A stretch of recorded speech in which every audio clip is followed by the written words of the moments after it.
Sonreí al juez cuando el abogado de mi exesposa exigió la custodia total y mi desalojo inmediato. Sara quería control absoluto.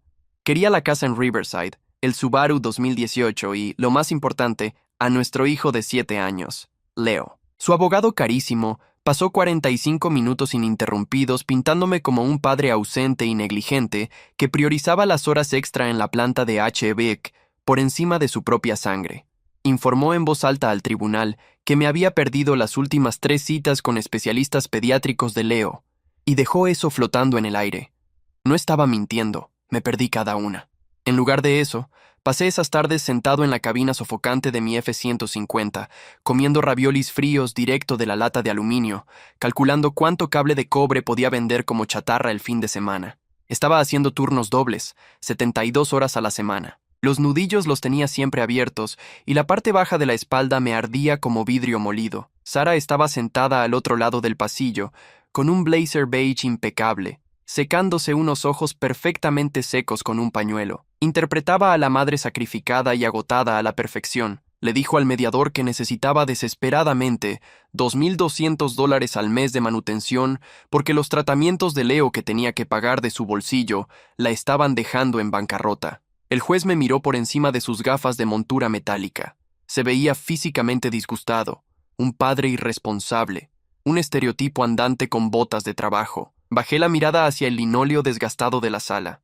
El pecho se me apretó tanto que pensé que se me iban a romper las costillas. Me quedaban $43 en la cuenta. Mi propio alquiler ya estaba atrasado. Durante 10 segundos agonizantes, casi me levanté. Casi les dije que se lo llevaran, solo para que ese peso aplastante parara. Entonces Sara le susurró algo a su abogado y sonrió con sorna.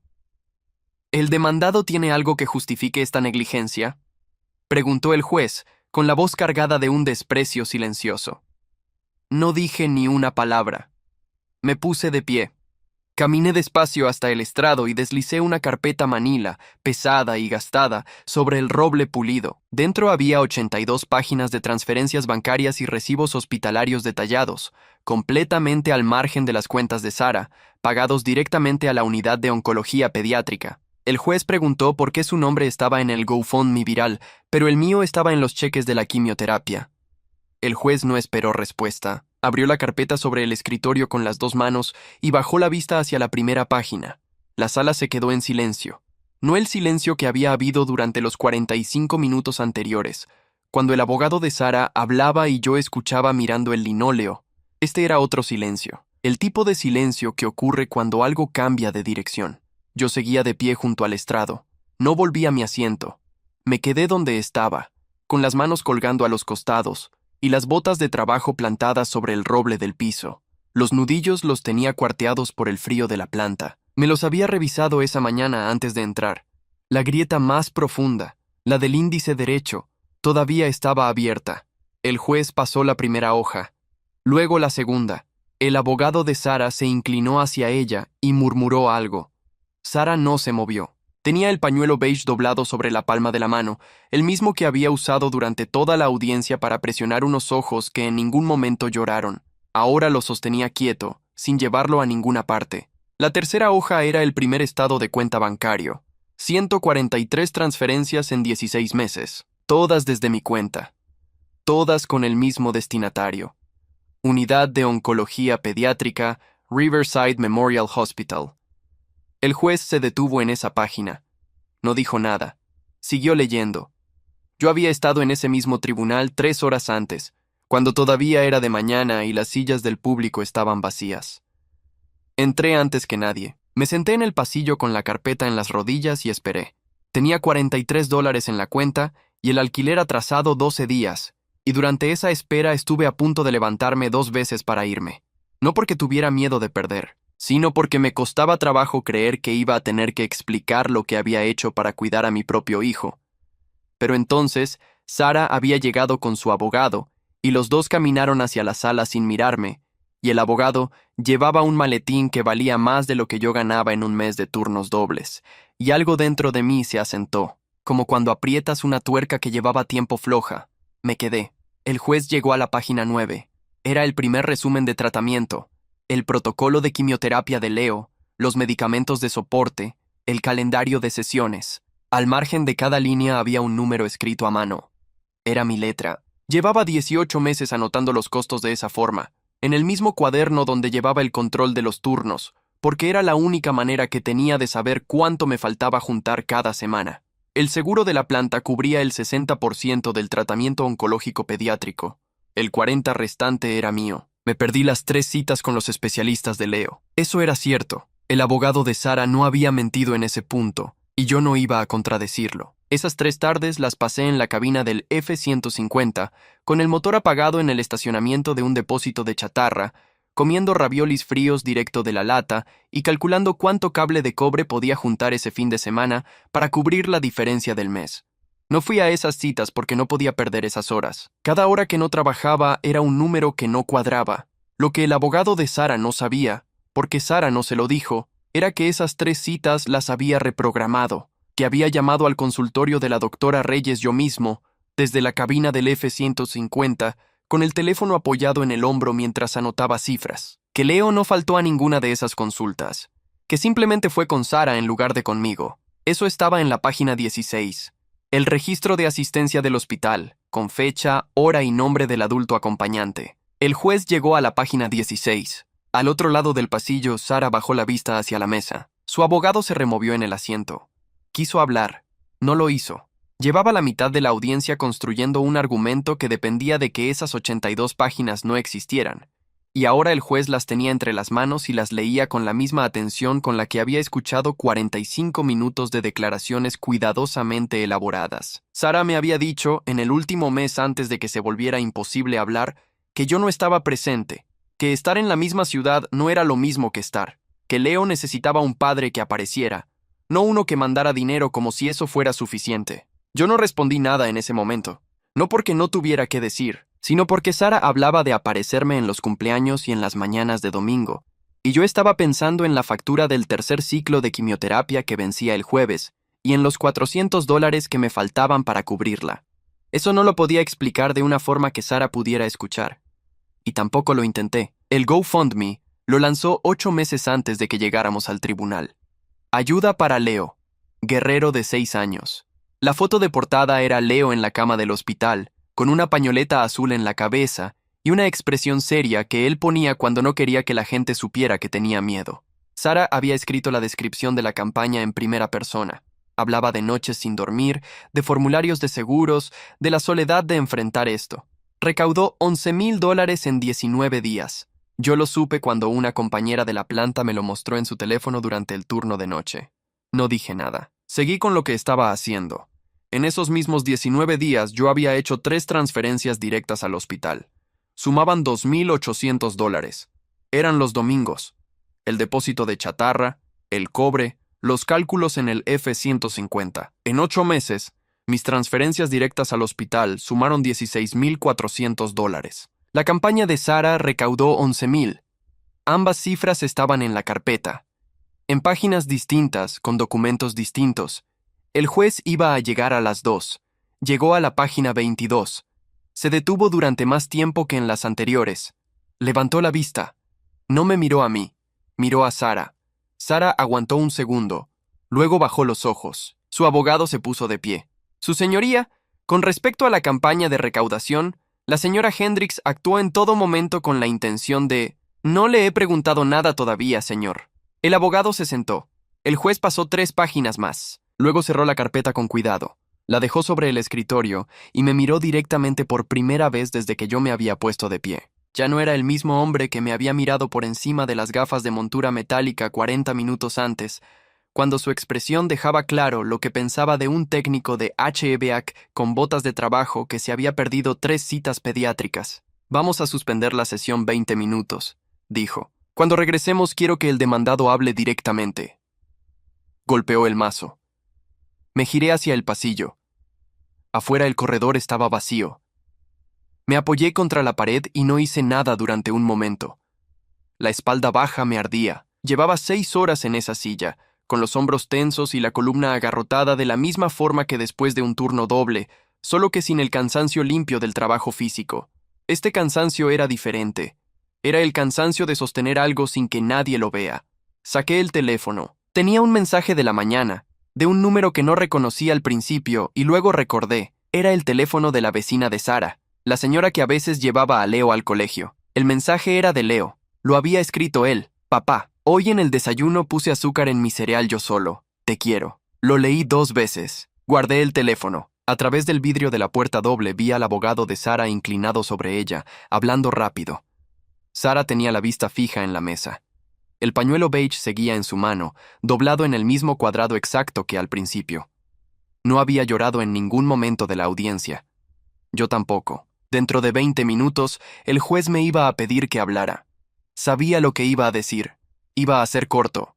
Iba a hablar de Leo, de los turnos, de los domingos en el depósito, de los números al margen de los resúmenes de tratamiento. No iba a mencionar el pañuelo. No iba a mencionar el blazer beige, ni las lágrimas que no cayeron, ni la sonrisa de costado que Sara le dirigió a su abogado justo antes de que yo me pusiera de pie. Eso no era lo que el juez necesitaba escuchar. Lo que necesitaba escuchar era simple. Un hombre que hacía 72 horas semanales, que comía raviolis fríos en la cabina de su camioneta, y que llevaba 18 meses transfiriendo dinero directamente al hospital donde trataban a su hijo. Eso era todo. El resto lo decían las 82 páginas. El juez regresó exactamente a los 20 minutos. Se sentó, acomodó los papeles frente a él y me miró. «Puede hablar», dijo. Me puse de pie. Caminé hasta el estrado y me quedé frente al micrófono. No llevaba notas. No las necesitaba. Lo que iba a decir lo había estado cargando 18 meses. «Me perdí las 3 citas», dije. «Eso es cierto. Las reprogramé cada vez. Los registros de asistencia del hospital están en la página 16 de la carpeta. Leo fue a las 3. Fue con su madre. El abogado de Sara abrió la boca. El juez levantó una mano sin mirarlo. «Continúe», me dijo. «El seguro de la planta cubre el 60% del tratamiento oncológico pediátrico. El resto lo cubrí yo directamente. Cada transferencia tiene fecha, monto y número de cuenta de origen. Son 143 transacciones en 16 meses. Todo está en la carpeta». El juez asintió despacio. «¿Tiene algo más que agregar?» «Sí. La señora Hendricks afirmó que los tratamientos de Leo la estaban dejando en bancarrota. Solicitó $2,200 mensuales de manutención por ese motivo. En los últimos 8 meses, mis transferencias directas al hospital sumaron $16,400. La campaña de recaudación que ella administra recaudó $11,000. Su señoría puede comparar las fechas». Me senté. El abogado de Sara se puso de pie de inmediato. «Su señoría, mi cliente utilizó esos fondos para gastos asociados al cuidado de Leo. Transporte, alimentación especial, adaptaciones en el hogar». «¿Tiene documentación de esos gastos?», preguntó el juez. Una pausa corta. «Estamos en proceso de compilarla». «Señor, este tribunal lleva 4 semanas en proceso». El juez bajó la vista hacia la carpeta. «Tienen 48 horas para presentar esa documentación. Si no la presentan, procederé con lo que tengo». El abogado asintió y se sentó. Sara no lo miró. Yo miré el linóleo. Era el mismo linóleo desgastado que había estado mirando durante toda la mañana, con una fisura larga que cruzaba desde la pata de la silla del juez hasta casi el borde del pasillo. Llevaba horas mirándola sin verla. Ahora la veía. La audiencia terminó 40 minutos después sin una resolución. El juez levantó la sesión y fijó una nueva fecha para dentro de 2 días. Cuando salí del tribunal el sol estaba alto y el estacionamiento olía a asfalto caliente. Me subí al F-150. No arranqué. Tenía $43 en la cuenta y el alquiler atrasado y 2 días para que el juez tomara una decisión, y lo único en lo que podía pensar era en Leo esa mañana poniéndole azúcar al cereal solo. Llamé a mi abogada desde el estacionamiento. «¿Cómo lo ve?», pregunté. «Bien», dijo. «El problema es que 48 horas les da tiempo para armar algo. No sé qué van a presentar». «No tienen nada. Eso espero. Pero prepárate para que intenten algo». Colgué. Arranqué el F-150 y manejé al trabajo. Tenía turno a las 3. La espalda me ardía desde la mañana, pero no había forma de pedir el día. Necesitaba cada hora. Esa noche, a las 11, me llegó un mensaje de un número desconocido. Era una foto. La reconocí de inmediato. Era la página 22 de mi propia carpeta. El estado de cuenta con las transferencias al hospital. La foto estaba tomada desde arriba, como si alguien la hubiera fotografiado sobre una mesa. Debajo de la foto había un mensaje. «Sabemos lo que hiciste. Habla con tu abogada. No respondí. Llamé a mi abogada a las 7 de la mañana siguiente. Me mandaron una foto de uno de los documentos, dije, con un mensaje, silencio breve. ¿Guardaste todo? Sí. Bien, mándamelo ahora. Otra pausa. Esto cambia algo. ¿Qué cambia? Que alguien dentro del proceso filtró ese documento. Eso no es menor. Colgué y le mandé la captura de pantalla. Durante las siguientes horas no supe nada más. Hice el turno completo. A las 2 de la tarde me llegó un mensaje de mi abogada. Llámame cuando puedas. La llamé desde el baño de la planta, con el ruido de los compresores de fondo. El abogado de Sara presentó la documentación. Dijo, ¿qué documentación? Recibos. Farmacia, transporte, una factura de una empresa de servicios de enfermería a domicilio. Leo no tiene enfermera a domicilio. Lo sé. Por eso necesito que esta tarde te sientes y me hagas una lista de todo lo que recuerdas sobre la rutina de Leo en los últimos 6 meses. Horarios, nombres, quién lo llevaba al hospital, quién estaba presente en las sesiones. Todo. ¿Para qué? Porque si esa factura es falsa, el juez va a querer verificarla. Y la forma de verificarla es contrastarla con lo que el hospital tiene registrado. Entendí. Dame una hora, dije. Esa tarde me senté en la cabina del F-150, en el estacionamiento de la planta, y escribí en el reverso de 2 recibos de gasolina todo lo que recordaba. Las fechas de cada sesión de quimioterapia, los nombres de las enfermeras del hospital que conocía, el nombre de la doctora Reyes, las veces que yo había estado presente y las veces que no, y quién había ido en mi lugar. Llené los 2 recibos por ambos lados. Le mandé una foto a mi abogada. Respondió 3 minutos después. Esto es suficiente. El hospital puede confirmar cada punto. Nos vemos mañana a las 9. Guardé el teléfono. Afuera el sol estaba bajando. El estacionamiento estaba casi vacío. Quedaban 2 turnos más antes de que terminara mi semana y necesitaba los 2. Pensé en Leo, no en el proceso, no en los documentos ni en los recibos de la farmacia que probablemente eran falsos. Solo en Leo, que tenía 7 años y le ponía azúcar al cereal solo y no sabía que su padre llevaba 2 días sin dormir bien, pensando en una fecha en un calendario. Arranqué el motor. Quedaba un día. Mi abogada llegó a las 9 en punto con una carpeta nueva bajo el brazo. Nos sentamos en la sala de espera del tribunal. Había una máquina de café al fondo del corredor y el olor llegaba hasta donde estábamos. No tomé nada. Tenía el estómago cerrado desde la noche anterior. El hospital respondió, dijo ella, abriendo la carpeta. Confirmaron cada fecha que les mandaste. Las sesiones, los médicos presentes, los acompañantes registrados, y confirmaron algo más. ¿Qué? Que ninguna empresa de enfermería a domicilio tiene contrato activo vinculado al expediente de Leo. Nunca lo hubo. Lo había sabido desde que mi abogada me lo mencionó. Leo dormía en la casa de Riverside con Sara y con la vecina que lo cuidaba a veces por las tardes. No había ninguna enfermera. Pero escucharlo confirmado era distinto a saberlo. ¿Qué hace el juez con eso?, pregunté. Depende de cómo lo presentemos. Si lo dejamos como un error de documentación, el abogado de Sara puede argumentar confusión administrativa. Si lo presentamos como lo que es, el juez tiene que tomar nota. ¿Y qué es? Un recibo fabricado para justificar el destino de dinero que no fue al tratamiento de Leo. No dije nada. Necesito que entiendas algo, continuó ella. Esto no es un proceso penal.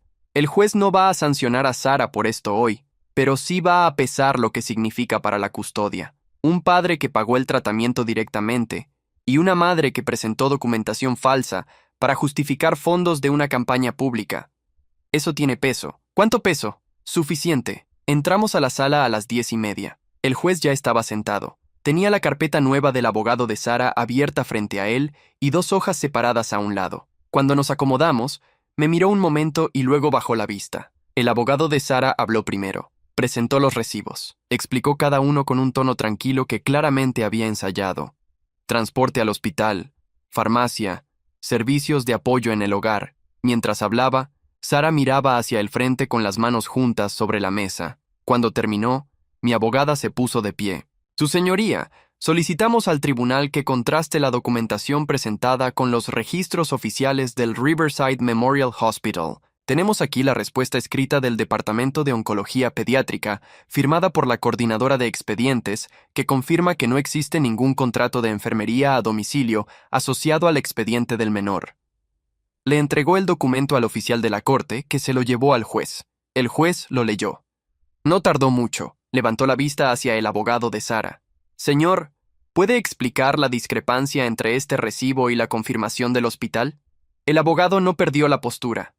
Era bueno en eso. Su señoría, es posible que el servicio haya sido contratado de forma privada, al margen del expediente hospitalario. Estamos verificando. ¿Tiene el contrato con esa empresa? Una pausa de 2 segundos. Estamos localizándolo. El juez asintió una vez y anotó algo. Yo miraba la fisura en el linóleo, la misma de la sesión anterior. Seguía ahí, cruzando el piso desde la pata de la silla del juez hasta el pasillo. La doctora Reyes entró a la sala a las 11:15. No la esperaba.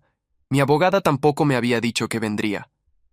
Entró por la puerta lateral con una tablet en la mano y se sentó en la silla designada para testigos sin que nadie se lo pidiera.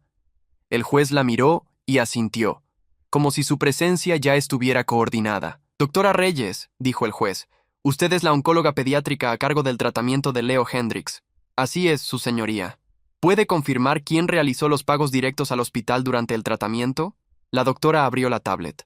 Los registros financieros del expediente de Leo muestran 143 transferencias directas desde una cuenta a nombre de Daniel Hendricks, ninguna transferencia registrada desde la cuenta de Sarah Hendricks. Hizo una pausa breve. El tratamiento de Leo no tiene ningún saldo pendiente. Está completamente cubierto. El abogado de Sarah se puso de pie. Su señoría, eso no excluye gastos adicionales fuera del hospital. Señor, lo interrumpió el juez, le estoy preguntando a la doctora. El abogado se sentó por tercera vez en 2 días. El juez miró a la doctora Reyes. ¿Alguna observación adicional que considere relevante para este proceso? La doctora dudó un momento. No era el tipo de duda de quien no sabe qué decir. Era la duda de alguien que está decidiendo cuánto decir. Leo es un paciente que lleva 18 meses en tratamiento, dijo. En ese tiempo, su padre asistió a 14 de las 21 sesiones programadas. Las sesiones a las que no asistió fueron reprogramadas por él mismo con al menos 48 horas de anticipación. En ninguna ocasión Leo estuvo en una sesión sin acompañante adulto. Hizo una pausa. También quiero dejar constancia de que el señor Hendricks llamó personalmente a mi consultorio en 3 ocasiones para preguntar sobre el protocolo de los ciclos siguientes. Esas llamadas no son parte del expediente formal, pero las recuerdo. La sala estuvo en silencio unos segundos. El juez volvió a anotar algo. Yo seguía mirando el linóleo. No levanté la vista hacia Sara. No necesitaba verla. Llevaba 2 días construyendo algo que no existía, y la doctora Reyes acababa de desarmarlo con 18 meses de registro. El juez cerró ambas carpetas. Mañana a las 9 emito resolución, dijo. Golpeó el mazo. Esa noche no dormí bien. No era nerviosismo exactamente. Era más como esperar que termine algo que ya terminó, pero que todavía no tiene nombre oficial. Me acosté a las 11 y a la 1 ya estaba despierto mirando el techo del cuarto que alquilaba. Era un cuarto pequeño en una casa compartida con otros 2 hombres que trabajaban en construcción. Nunca hablábamos mucho. Llegábamos cansados y nos íbamos temprano. Me levanté a las 5. Me duché, me vestí y calenté agua para el café. Mientras esperaba, revisé el teléfono. No había mensajes. A las 8:30 estaba en el estacionamiento del tribunal. Mi abogada llegó 10 minutos después. Venía con la misma carpeta de siempre y una expresión que no decía nada en particular, lo cual yo ya había aprendido a interpretar como buena señal. Cuando tenía malas noticias, las decía antes de sentarse. ¿Dormiste?, me preguntó. Algo. Bien. Entra, siéntate. No digas nada a menos que el juez te pregunte directamente. Hoy es su turno de hablar. Asentí. Entramos a la sala a las 9 en punto. Sara ya estaba sentada. Tenía el mismo blazer beige de la primera audiencia. El pañuelo no estaba. Las manos las tenía sobre la mesa, una sobre la otra, quietas. Su abogado estaba a su lado con la vista en los papeles frente a él. El juez entró 2 minutos después. Se sentó. Acomodó sus hojas. Se puso las gafas de montura metálica. Nadie habló. Este tribunal ha revisado la totalidad de la documentación presentada por ambas partes, comenzó, incluyendo los registros bancarios del demandado, los expedientes del Riverside Memorial Hospital, la declaración de la doctora Reyes y la documentación adicional presentada por la parte demandante en las últimas 48 horas. Hizo una pausa. Nadie se movió. Con respecto a la documentación adicional presentada por la señora Hendricks, este tribunal no puede verificar la autenticidad del recibo de servicios de enfermería a domicilio. El hospital no tiene registro de ese servicio vinculado al expediente del menor, y la empresa indicada en el recibo no aparece registrada en el estado de California. Este tribunal toma nota de esa discrepancia.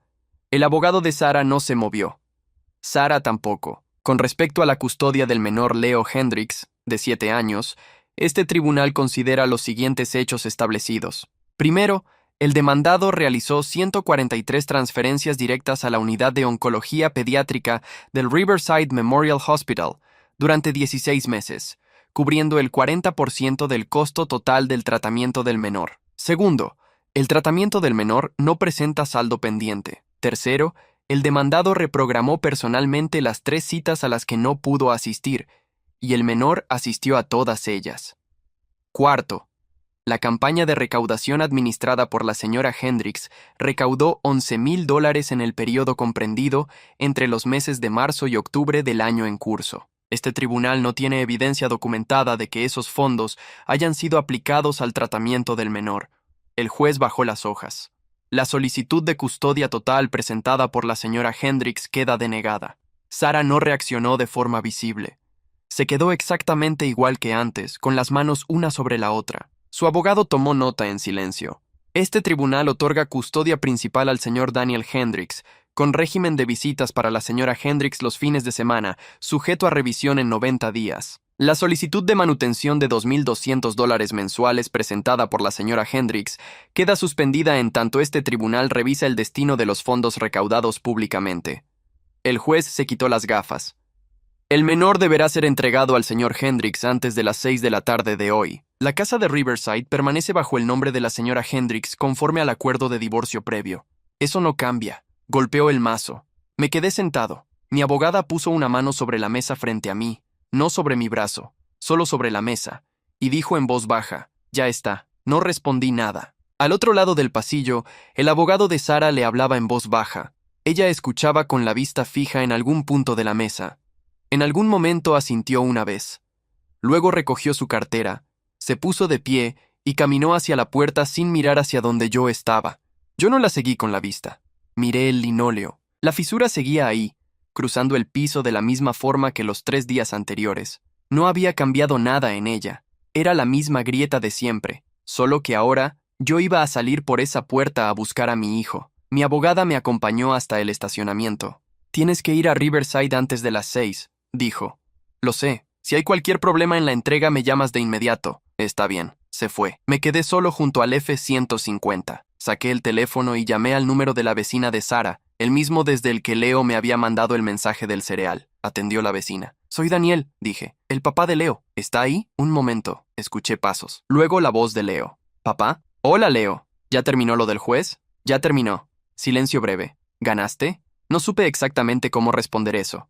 Estuve un segundo sin decir nada. «Hoy en la tarde voy a buscarte», dije. «¿Tienes tus cosas listas?» «No». «¿Cuánto necesitas para empacar?» «No sé. ¿Puedo llevar el carro azul?» «Puedes llevar todo lo que quieras».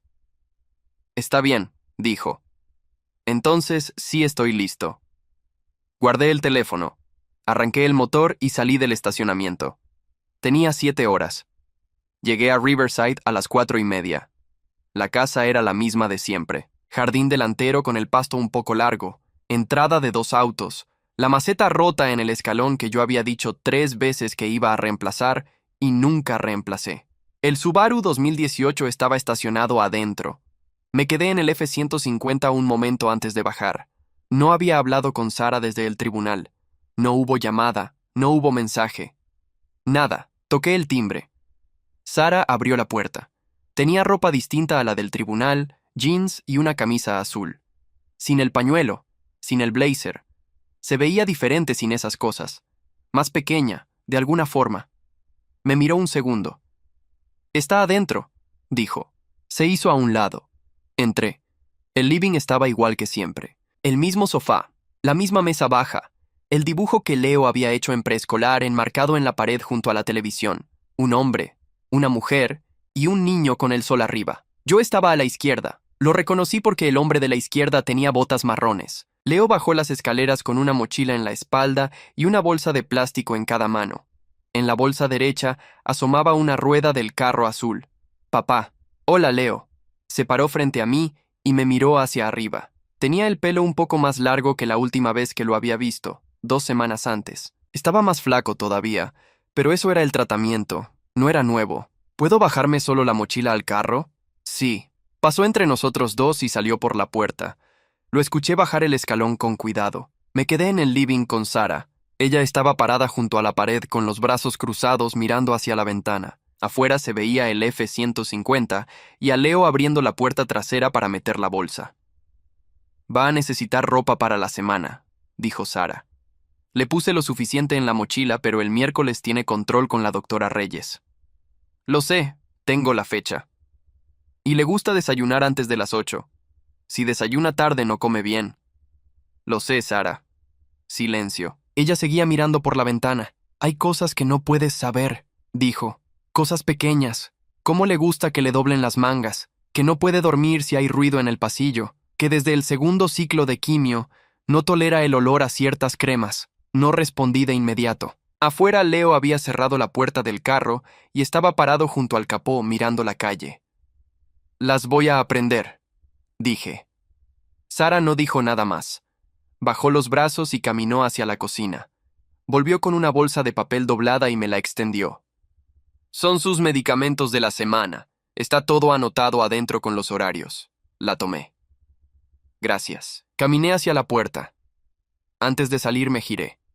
Sara estaba en el mismo lugar, con los brazos cruzados otra vez, mirando el dibujo enmarcado en la pared.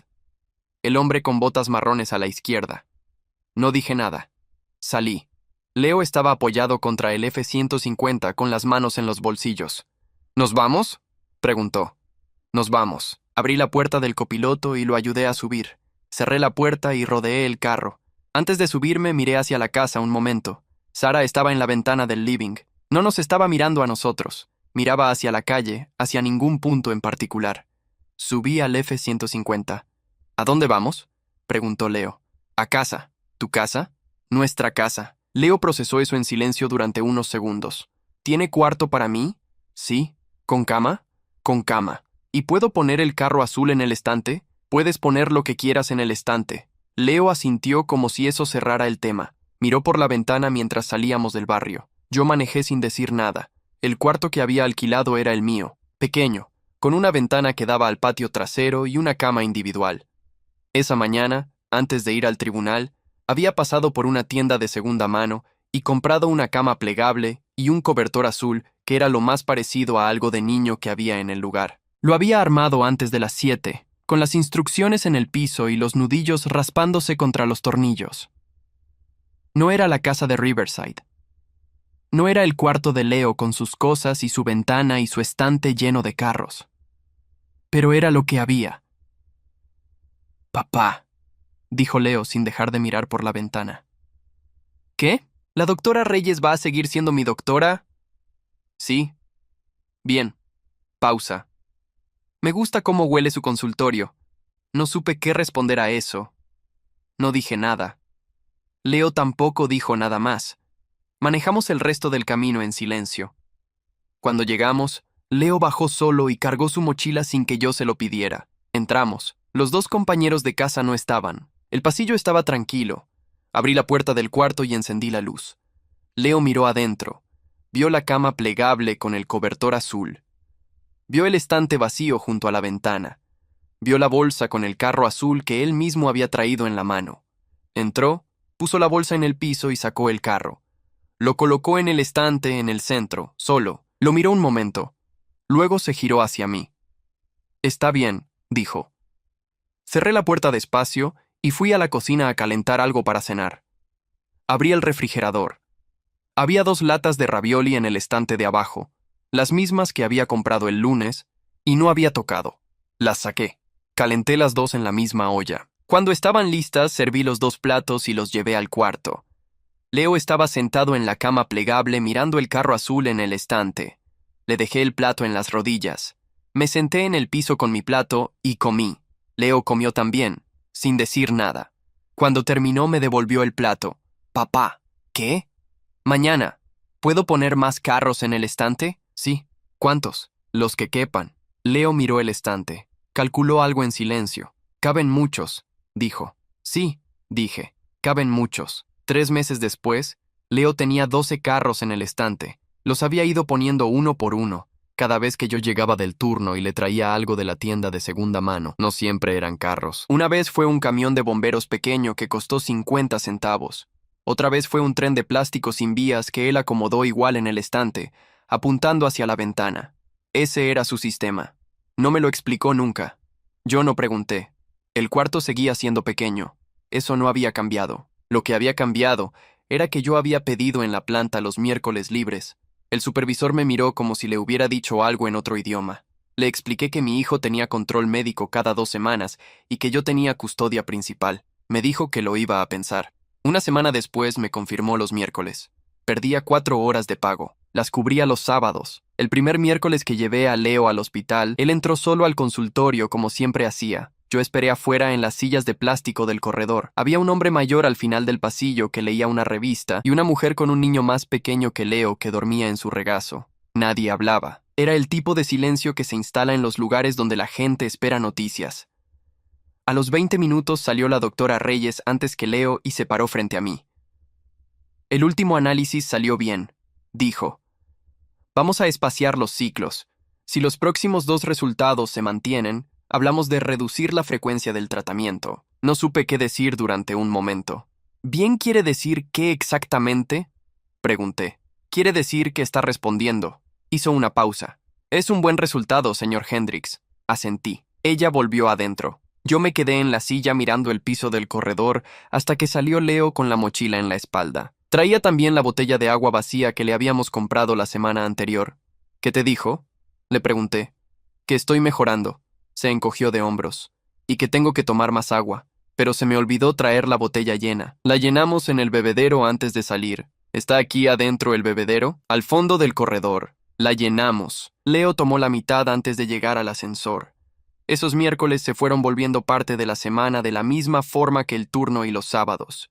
Los esperaba sin pensar mucho en ellos. Llegaban, los pasaba, y cuando terminaban era miércoles por la tarde, y Leo y yo manejábamos de regreso con poco que decir, lo cual para él no era incomodidad sino la forma normal de procesar las cosas. No pensé mucho en Sara esos meses. No era algo que eligiera deliberadamente. Era que los días estaban llenos de otras cosas. El turno, Leo. Aprender a doblarle las mangas con el doblez justo por encima del codo. Cambiar la crema de manos por una sin fragancia porque el olor le revolvía el estómago desde el segundo ciclo. Pedirles a los compañeros de casa que después de las 10 hubiera silencio en el pasillo porque Leo no dormía bien si escuchaba ruido. Eran cosas pequeñas, pero cada una era información que nadie me había dado de golpe. La había ido juntando día a día, equivocándome primero y corrigiéndome después. Mi abogada me llamó un martes de febrero. El tribunal terminó la auditoría del GoFundMe, dijo. Los fondos no fueron aplicados al tratamiento de Leo. El juez emitirá una orden de restitución la próxima semana. ¿Qué significa eso para Leo? Nada. La custodia no cambia. Solo quería avisarte. Está bien. ¿Cómo está él? El último análisis salió bien. Me alegra escuchar eso, Daniel. Colgué y volví al trabajo. Esa semana el supervisor me ofreció un puesto de coordinación. Lunes a viernes. Horario fijo, sin turnos nocturnos. Era menos dinero mensual que los turnos dobles. Lo pensé 2 días. Calculé los números en el reverso de un recibo de gasolina, en el estacionamiento, con el motor apagado. Cubrían lo básico. Lo acepté. El primer viernes que salí a las 5 de la tarde, Leo estaba en la puerta de la casa con la botella azul en la mano cuando llegué. ¿Por qué llegaste temprano?, preguntó. Porque ahora salgo temprano. ¿Todos los días? Todos los días. Procesó eso en silencio un momento. ¿Puedes llevarme al parque? Dame 10 minutos para cambiarme. Fuimos esa tarde a un parque municipal con 2 columpios y una resbaladilla de metal que en verano quemaba. Leo no usó ninguna de las 2 cosas. Encontró un palo en el pasto y estuvo 20 minutos empujando una piedra de un lado al otro sin ningún destino particular. Yo me senté en una banca y lo observé. La banca. Después de un rato se cansó y vino a sentarse a mi lado. Papá. ¿Qué? ¿El año que viene voy a estar bien? Lo miré. Tenía el palo en la mano y la botella azul entre las rodillas. El pelo más largo que en noviembre. La cara más llena. Había engordado 3 kilos desde que empezamos a espaciar los ciclos. La doctora Reyes lo había anotado en el expediente como señal positiva. La doctora Reyes dice que sí, dije. Pero tú, ¿Qué dices? Yo digo que sí. Asintió una vez y volvió al pasto. Me quedé en la banca. Saqué el teléfono. Había un mensaje de mi abogada de esa mañana que no había leído todavía. La orden de restitución quedó firme. No necesitas hacer nada más de tu lado. Lo leí una vez. Guardé el teléfono. Leo seguía con la piedra y el palo. La empujó hasta el borde del pasto. La perdió entre el pasto largo. La buscó un momento y la encontró. Levantó la vista hacia mí y me mostró la piedra desde lejos, como si fuera algo importante. Le hice una señal con la cabeza. Siguió empujando.